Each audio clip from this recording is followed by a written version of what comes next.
All right, so now that I'm actually recording, I'll just restate what I said. We're going to focus on a job to be done and have an open discussion. The static site editor group is having their first formal Think Big session in a while. So the job to be done I'd like to discuss today is when creating new content on my site, I want to be able to reuse it on multiple pages so I can reduce repetitive tasks. And yeah, let's chat about reusable content and avoiding repetition within the construct of a static site.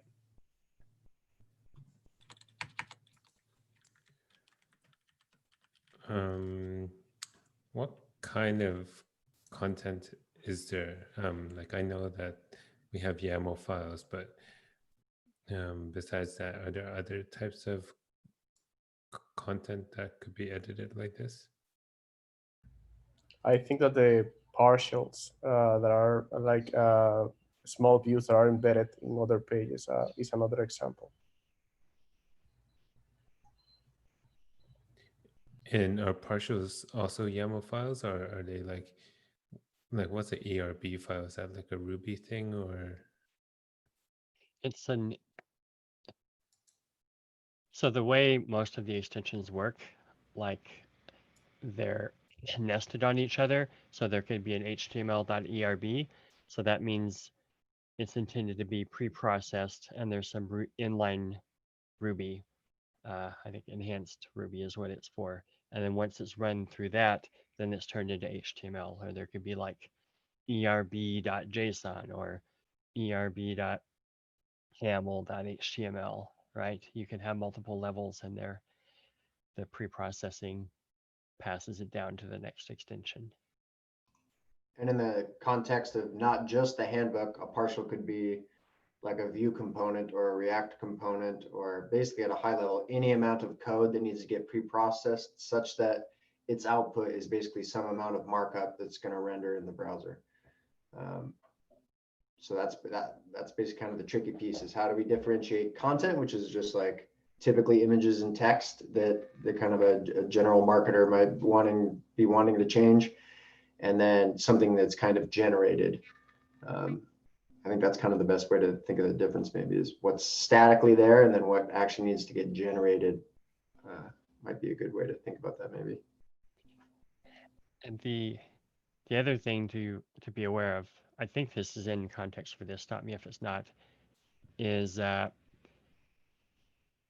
like the example of proxy resources and middleman, where it's actually just mostly an empty file that's driven at static site generator build time by data files. And what's actually contributing to that content being generated could be multiple data files, multiple logic in Ruby files. And for different static site generators, for example, a Go or Hugo, it could be a completely different language or completely different data files. It could be coming out of a database. You could really do whatever you want. So it's not like we can solve every case, but for the ones that we support, we could try to do some, but it'll, I think, in the more complex ones, always involve a lot of knowledge about what the static site generator and your particular site is doing. I'm just spitballing here, but we may be able to, I agree with you. First of all, we have to be very selective, at least, especially beginning, like what we are trying to solve. But we may be able to, at a high level, bucket, if we can anyway, bucket what is actually like source data, which what right now in our handbook would be like YAML files. And there might be other things like I wasn't aware of what you just talked about, Chad. It sounds like YAML files generate this proxy file that then is used for other generation or something. I wasn't aware of that. But maybe basically, I think that there's three ways we could bucket things. I think source data that's in like YAML files, for example, kind of partials, things that get generated in the templates themselves, and then actual static content itself, which is again like text images. So I think those are three ways we can bucket it, and that might help us solve problems. Basically, it's like we could solve it in a particular bucket, knowing how its impact might impact another bucket or something.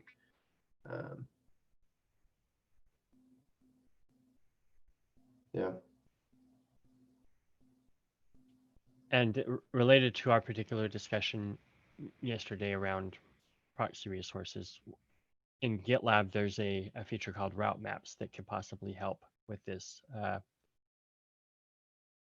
And they're used for review apps, but they're a way of mapping a given URL path to a file that lives in the repo somewhere that may be at a different location, which is really similar to what we're doing for review apps. They're used, so when you click the review app button, it's actually a drop down, and it can use this route map YAML, it's under .gitlab route maps YAML, to look at all of the files that you've changed as part of that merge request, and then it gives you a drop down of links, which will go to that corresponding path in the review request, whatever that URL is, based on the file that you modified from, and it uses that route map mapping for that. And I'll drop the link in the doc for that feature as well. Is Cool. route mapping a thing of Middleman, or is it a thing of GitLab, the product?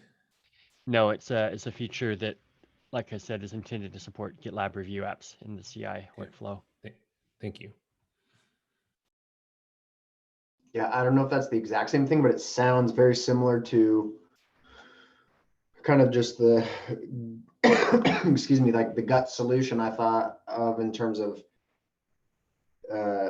what started this job to be done is basically like we can pre-cache the directory structure. We know what that is, right? So that we can very easily provide links to the actual file that's being referenced in the current file you're editing.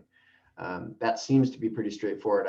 Obviously it's always more difficult than you initially think, but that seems like pretty straightforward to solve. And is that like how close is that, Chad, to the route maps thing? I think it is. Like a couple of days ago when Sid was asking about this, I remembered, I was like, wait, that's almost exactly what we need. It's a one-to-many mapping of paths relative to the web root to multiple paths in the repo. Maybe it's not one-to-many, but it's definitely many paths to many mappings within a repo. I'm definitely solutioning, but I could see an example where we have the file, we have its associated dependencies, and then that's just a tab structure of all the files that you can edit associated with that. Like, so we bring it to the user. They don't even have to opt into it when they want to. I don't know if that obviously might be a UX thing, and I'm definitely solutioning there, but that's a potential path. And the nice thing about this is, like, not only that it's already built into GitLab, it's like a standardized file format, but in these cases where we said it's completely dependent upon how they built their site and what their static site generator is, they have control over it. Like, they can edit this file to set up whatever mappings they want. It may be hard and tedious, but it would be in any case. I think it's at least makes it possible.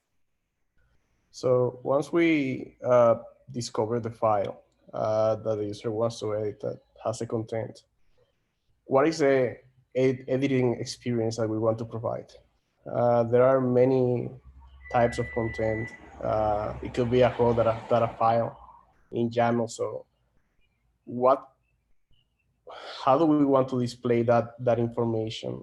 What is a user going to do with that file within the editor? That's a good question. I can't help but think that if you're opting into that, you're kind of leaving static site editor world in the sense of this isn't a WYSIWYG. Most likely, obviously, we could have some kind of like dedicated UI for a YAML file, right? But which would be cool. But my gut is that WYSIWYG for like the core content, obviously the things that are generated, you kind of are going into code land, and then that's probably a more common code editor, right? Like our editor light or whatever would kind of be my gut. Yeah, that's kind of what comes to mind. That sounds about what's going on in my head for that too. Like, clicking on one of those things jumps you into the data files like YAML and JSON, and you just don't know what that structure looks like. So having a custom editor for that is kind of tricky. But yeah, I think starting off is like just taking them to editor light. But yeah, I think this will segue to like a further question is like, how big is this problem? Like how many times do people actually run into an issue of editing like the performance indicators or the teams.yaml? Like, well, like I actually don't know how big this problem is. Like, I think Sid followed up in almost like 20 days, so it feels like it's a monthly thing. But yeah, I just don't know how big this is. The one way to maybe segment the problem that Enrique talked about is, anything that is ultimately HTML, we can edit in the WYSIWYG editor, right? Maybe other things, but with the current approach that we're going to use something to transform stuff into HTML, we can do that. I think even with that, one of the questions is, what do we do with partials? Like, are partials shown, or layouts or partials? Are they shown on separate tabs as different files, or do we somehow try to leverage the block editing to try to nest them in a single WYSIWYG editor, how they're actually rendered, which that seems like a much more complex problem. My expectation could be to load those contents on demand. Like, oh, look, there is some embedded content in a document. Let's load it on demand, and then let me give you, based on the content that I'm fetching, let me give you the best possible way that we can give you alternative to edit that content. So I'm wondering, what is the expectation of someone like Sid when they are editing a page and going to the static site editor? Is he expecting that content that looks very visual in the page, and then it is actually something that's generated from a YAML file to appear also, like, in the final outcome in the static site editor? That's a good question, Enrique. I think without asking him directly, like I'm just guessing here, but for example, the performance indicator pages are listed in tables, right? So it's generated in a table. So jumping into static site editor in like a perfect future, it looks like a table, and I just edit, like I update my status of my performance indicator to say like, yeah, it's on track or whatever those things are. I don't really care that the underlying data is YAML or anything like that. It's just whatever it is. The short term is probably like, I just want to change the text of that file, and it's so hard to get to that file right now. But yeah, I think in the in the future, where you can actually show what the YAML file turns into and allowing people to edit, is probably like the think big kind of vision of this. And that's a lot of effort, but I guess that's why, like, how often do we need to do this? I know like product marketing probably has a few pages that are generated by YAML files, but yeah, the ideal world is almost like what you see is what you get for everything. I just I want would. to. Oh, go ahead. I was basically just going to echo it. Where you just said, Michael, was like, yeah, how big of a problem is this? This is kind of, right now, it seems like a nice to have. If I remember correctly, because I did respond to the thread in Slack, it really did just seem like, from a jobs to be done perspective, he's like, I'm editing this file. I have internal knowledge of how GitLab works. I actually know that I need to update the data because it has a source that's generated, that's then output. So he just is like, I know what I need to do. I just want that file here so I can edit it. Like, that's really what it seemed like. Again, could be wrong, but it's really what it seemed like. Yeah, I'm reviewing the thread, and like what he said, can we make sure every performance indicators item generates a link to edit it somehow? Which to me means like it just wants a way to know because that particular page, there may be multiple YAML files backing it. You would maybe want like a link from that to the YAML file that backs it, which that might be hard. We really need to find out if the route maps is like one to many or not, if that's going to be able to support what we want. But even that is a hard problem, like editing it in place, or like figuring out and making a link to the doc that it is. All of those solutions involve knowing about the code that generates it, because that code linking that piece of HTML template to the YAML file is in Ruby somewhere, and it seems, I don't want to be a pessimist, but I will be, it seems almost impossible to implement that in a generic way that we could figure it out. Yeah. So yeah, because it's like, yeah, it's tricky. How I envisioned this was like the first thing we do is like figure out what that link is, right? Like a way to generate the link. So if you, my thinking of the progression would be like, step one is get a link and then present that link on the page. Step two is like, now you have the link, you can do what Enrique kind of suggested, like click a button and like load on demand, you know.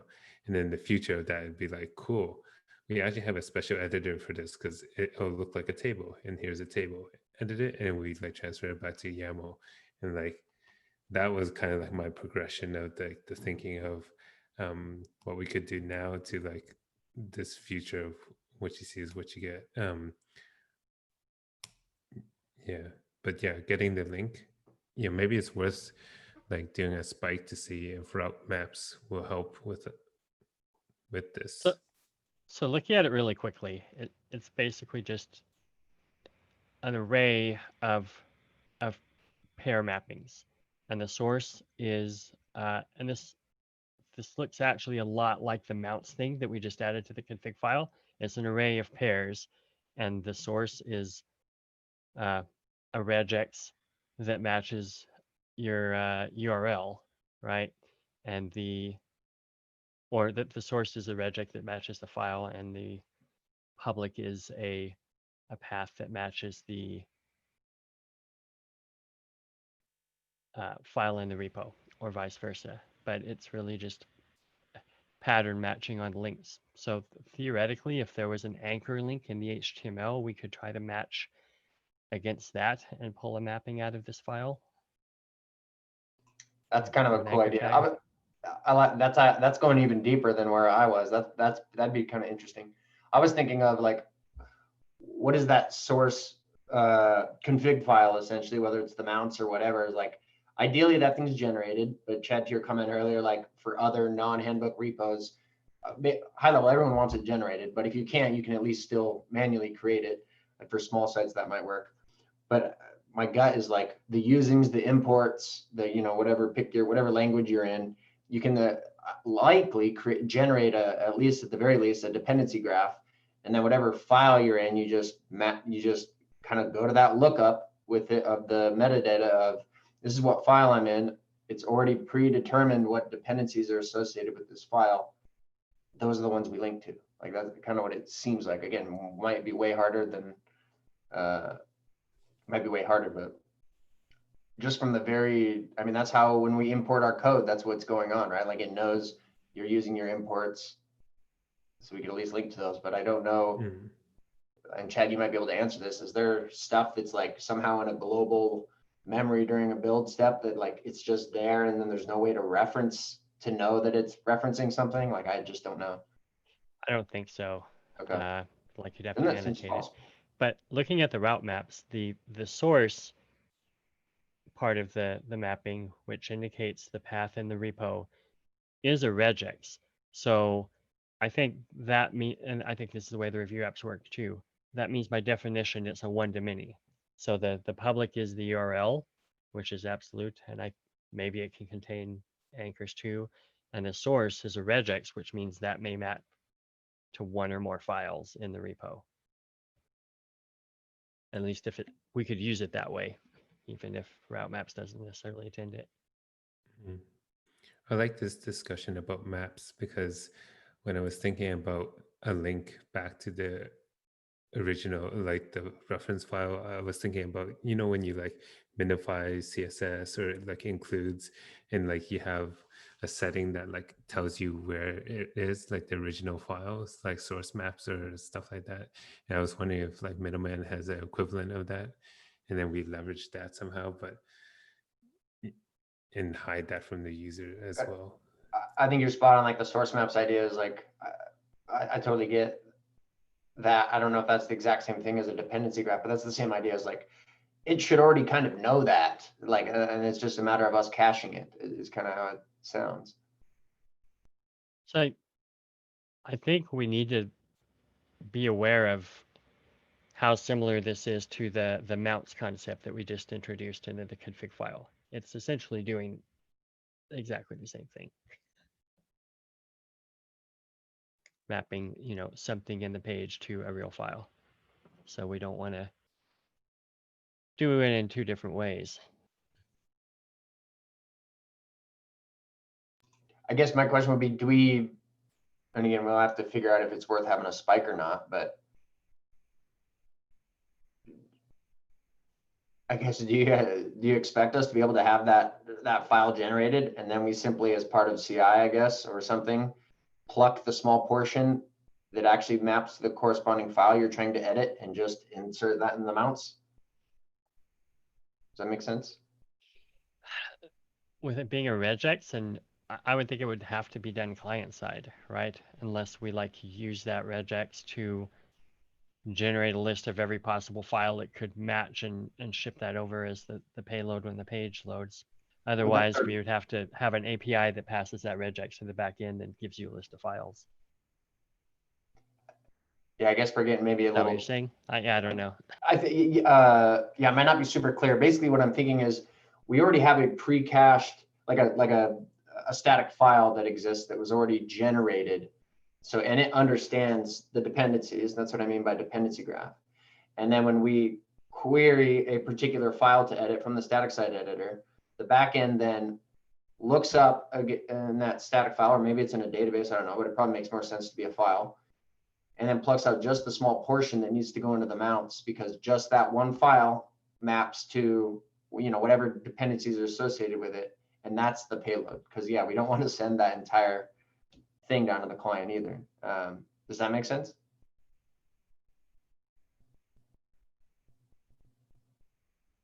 Maybe. I'm a little bit vague on what you're talking about, but it's kind of a performance optimization. I don't know, maybe a little bit in the weeds. I'm just curious. I'm not sure if you're talking about sending the data over versus sending the whole page over, but. I don't know. I guess to the high level, like, do we have the capability to generate that file and understand the dependencies? Like, if we don't have that, then we're screwed.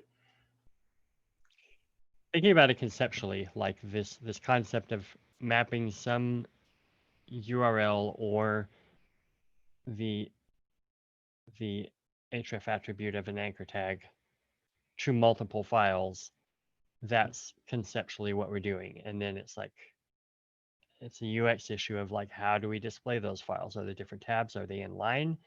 And it's a technical implementation issue of like, when do we pull this data down? Do we do it at load time? Is it on the client or the back end or both? But conceptually, it's mapping, web routes to one or more files in the repo. Okay, that might be where I had a personal disconnect. I was still thinking of the dependency graph just being like the imports at the imports level, not like, which I think your idea would be even better if we had that and understanding all the links that it links out to. That's where I think I had a disconnect with you. That'd be awesome if we could do both, but I was thinking more of this file, what did it depend on to generate its content? We should probably be able to know that in advance, and that's where I was coming from. So being imports, that could, in HTML language, that's like a style sheet tag include, or JavaScript include, or whatever language that it's in imports or requires. Exactly. Like that's for this a different way of doing it. This specific example, what I was thinking of is, yeah, the YAML file. Like, we know that YAML file is needed to generate the content in here. That's what I'm can we understand that in advance and have that baked?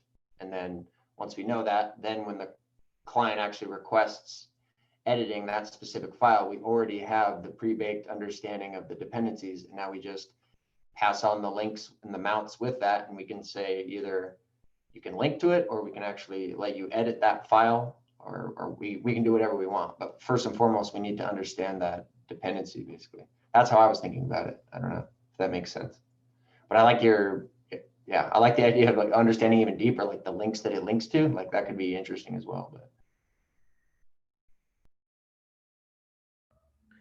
I wonder, and this is probably a tangential question to the problem.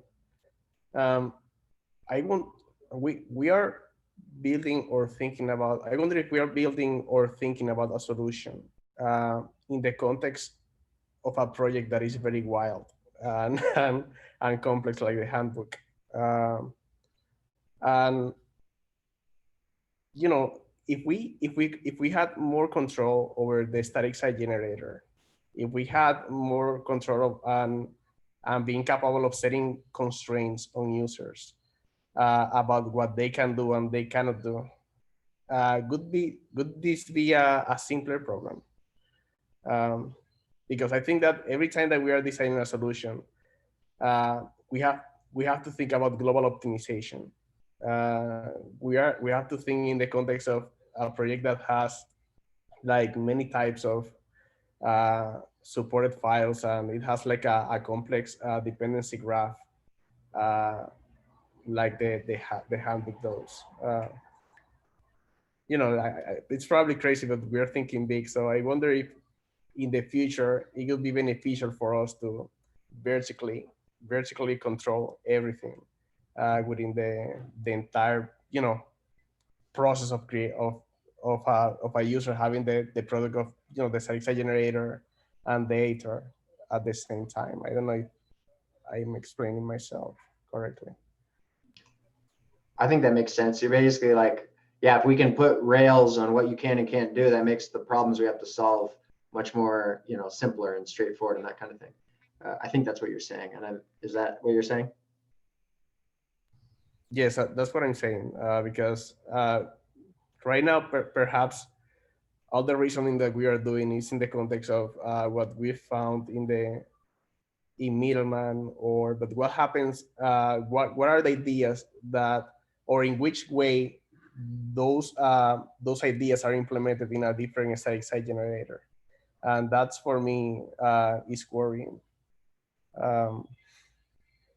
Because I just by looking at other implementations, for example, Gatsby, that is a modern one, I think that they are solving these problems a slightly different way. Do you happen to know, like, just roughly how they're solving that? And when we say that, do you mean like the idea of partials or dependencies? Well, they're using React components, and every page is a React component, so that really changes the rule of the game. So,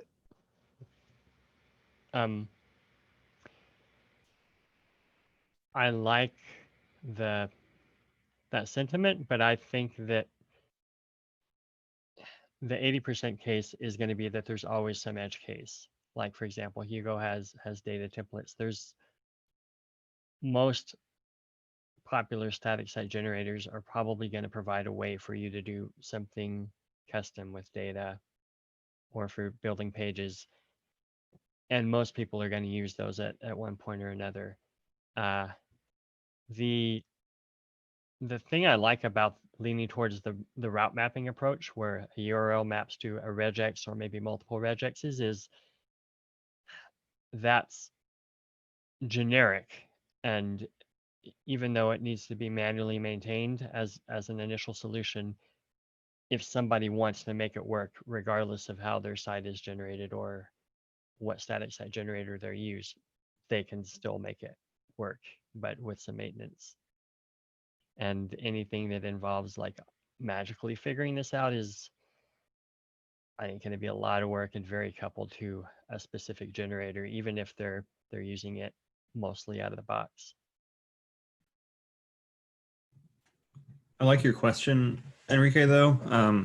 I think we've gone this far specifically stating that we are not looking to create our own static site generator or template language or anything like that. And we're looking to provide a solution that encompasses many, if not all, or it can be as universal as possible.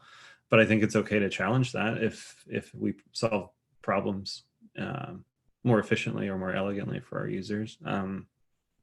I know, for example, that I think the foundation of StackBit is based on that, where it works universally, but their platform is based on their own static site generator, where they just like bring everything into it, and then you can manipulate your project using their template markup language, so they have more control. I think another one, Publi or something like that, does a similar thing where they have their own flavor of a static site generator.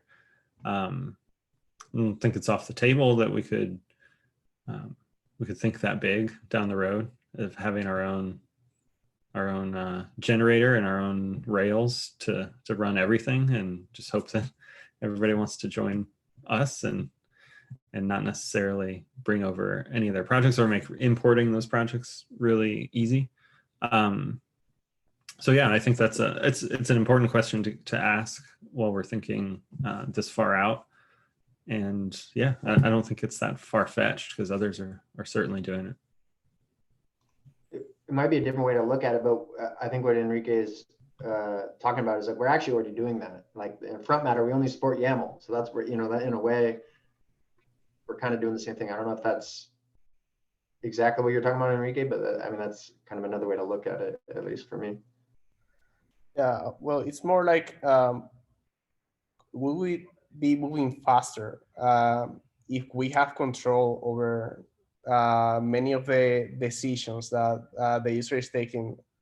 But it's like those decisions are forcing us to implement support for them. I wonder if, for example, a platform like that is providing a CMS solution, they can create a user interface because they have control over the underlying platform. So it's like thinking in that direction. Cool, thanks for that. We don't have to get to all of these, but I left a few prompt questions that we can pick up in the agenda to kind of reframe on sort of user intent and maybe get a better sense of what they're really trying to accomplish when they're creating reusable content. So when users are either creating or trying to find other content that is already created to be used in their page, what types of, I think Michael asked this at the top, but like what types of content is that? We've talked a lot about data and YAML files, but are there just examples of other types of content that they would want to use? And I like that you mentioned the React components, because I think in my mind, I'm approaching this very similar to like a design tool problem like Figma or Sketch, where these bits of reusable content behave a little bit like components or symbols, and they might have instances of them in the document, but would a user be expecting to edit an instance of that, or the source of the reusable content? So I'm curious what your thoughts are there. Maybe we can tease apart that kind of statement. There's a few others if you want to browse over them and if they spark any other interesting topics, but I'll let you respond. That's a good comment. Yeah, what is the initial intention? Is it the source of the instance? I totally get what you're saying there. I think that goes back a little bit to what I mentioned earlier, where if we, in theory, have those buckets, that at least kind of helps us, right? Like they're editing not data, they're editing not static content in text and images, they're editing, a partial, essentially a component. And then it's like, is it the instance or is it the original? But yeah, I like because yeah, in design tools, that's a big thing. I never thought about it that way in terms of like content, like site content really that way, I guess. Another way to frame it is like slides or Google Docs, where you have like the header and footer, and like you see it and it changes dynamically. But if you want to edit it, you like edit master templates or whatever the root one, and then you change it. Yeah, maybe it's worth doing an audit at the different types of content in the context of them to see how it's used. In the scenario of data YAML files, that's probably just used as to generate the same data across multiple pages. But yeah, so something like the footer is like probably an example of something that gets included across pages, but that feels more like the whole page kind of template rather than what we're trying to solve here.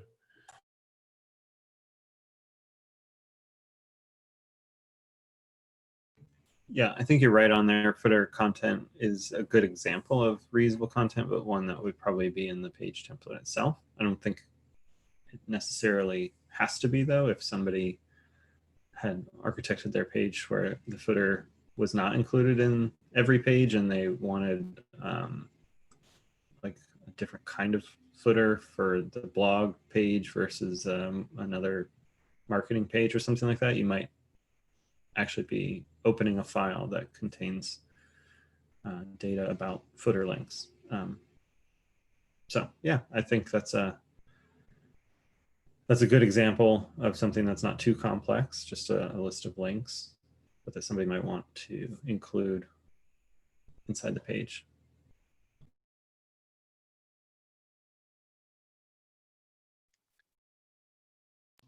One thing that, Oh. go for it, Jen.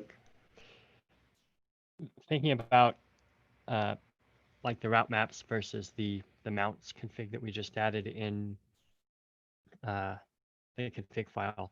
The mounts thing was inspired mostly by Hugo, and one difference between them is at least following the Hugo example, it's saying, okay, this particular path maps to everything underneath here, and it's assumed to be an exact relative match for the subpart of that path. Whereas the route map approach is more flexible. It's a given path, like we have a regex that could possibly match, anything in the repo. It's not necessarily considered to be a subset. And I don't know if it's relevant, but there's just wanted to point out there's two different ways of thinking about this problem, like something that's directly relative and maps maybe just without the extension, or we're just pulling in a random file. And like in terms of the footer, I think, like I was saying, stuff that's HTML, like that's sort of clearly rendered. And if it's a partial, like we're still going to have the reused partial, but the data file is sort of a different category. Like you have to find that via some mapping, and there's really no way to show that in line. It needs to be in a different tab somehow, or displayed separately in a different editor because it's not HTML.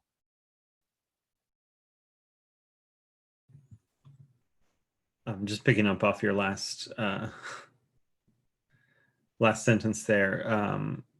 I was curious to pick up that thread about linking out to a different editor. What do you all think about the experience for users linking out from the static site editor if they had maybe an open session and they're editing content in the static site editor, and then they're presented an opportunity to go out and to a different experience to edit related content? How do we handle that? What do you think the user journey looks like there? It depends. So like a simple, like one of the things is like, if I make the change in the YAML file and I make a change in my current page, is it one MR or two separate MRs? And then that kind of dictates that flow. Do we want to be slick and have like the editor like in page and split the page and do the side by side, like this is the data, this is where it's going to go. So almost taking that idea from Stackbit, where instead of having nice label fields like key value pairs, you open up like the file, raw data file on the side, and then you make the change and you click save, and we render it on the preview, and you're like, cool, that's what it looks like. Yeah, thinking big, I probably would say what you see is what you get all day. But short term, yeah, I think in the spirit of MVC, I see nothing wrong with opening it up as a separate, like the editor light, and then going from there. The one question I have is like I haven't thought about it deep enough, is about what that merge request looks like, or like how do you know that, okay, that change I made should be part of this merge request. But that's probably something that we can think later. My gut says that it's the same merge request. I mean, that would be like a common thing if you were to just pull it down locally and not be in the static site editor. You're making a change here, you're expecting a file that's completely somewhere else in the repo. Like that's kind of the intention, I think. One thing, Eric, you mentioned obviously like link out. Obviously that's one solution where that's kind of less than ideal if we were to then still be within the same UI and just have it be a pop-up or another tab or whatever, the editor light. That's just like a small subtlety. That obviously creates a different experience, which may be intentional or not, depends what you want to do there. One thing that definitely comes to mind is once you go down this path of editing the linked file, we're kind of, it's kind of for the, it's not our target user almost anymore, I feel like, because you're kind of editing code now, and the whole is kind of how I see that. If you're editing a partial, you're editing kind of a YAML file, you're editing code, and that kind of takes us away from our original target user, right? So then that's still may be a feature that's desirable, but we need to communicate through the UI that, like, this is like code, it's code time, so it's going to be a little more difficult or whatever, unless we get to the far-reaching goal that Michael just referred to as like everything's WYSIWYG, then we don't have that problem. But otherwise, it's, yeah, we need to clearly communicate in the UI that, like, it's not WYSIWYG mode anymore. Just the same way you go to Markdown mode. It's like, you just know this is just raw text. And that's basically what you do is okay, you're going to be editing raw text now. At least for do you think these partials are always going to be code-based, or is there a use case for reusable HTML that could be presented in the WYSIWYG? I see what you're saying. Yeah. Good call. I forgot about that idea. Like basically having a library of pluggable. Yeah, I get what you're saying. Yeah, I forgot about that idea. But I think a lot of it is I think that's two different things actually. Is if this file has particular dependencies, those are basically code dependencies almost by definition. If I'm understanding you correctly, then if you want to reuse existing like snippets, essentially, that's a different thing, I think. Am I understanding you right? Yeah, I think that's an important distinction. So dependencies in linked files in this source map that we've talked about could be treated differently than like snippets of reusable code or components that are in a library that could be used within the page itself. I think that's potentially an important distinction for the experience. Maybe at least in the near term, like Michael said, it might be nice down the road where no matter what the content is, it opens up in the editor in an embedded code editor if necessary or something like that. But yeah, I think that those are probably two distinct use cases.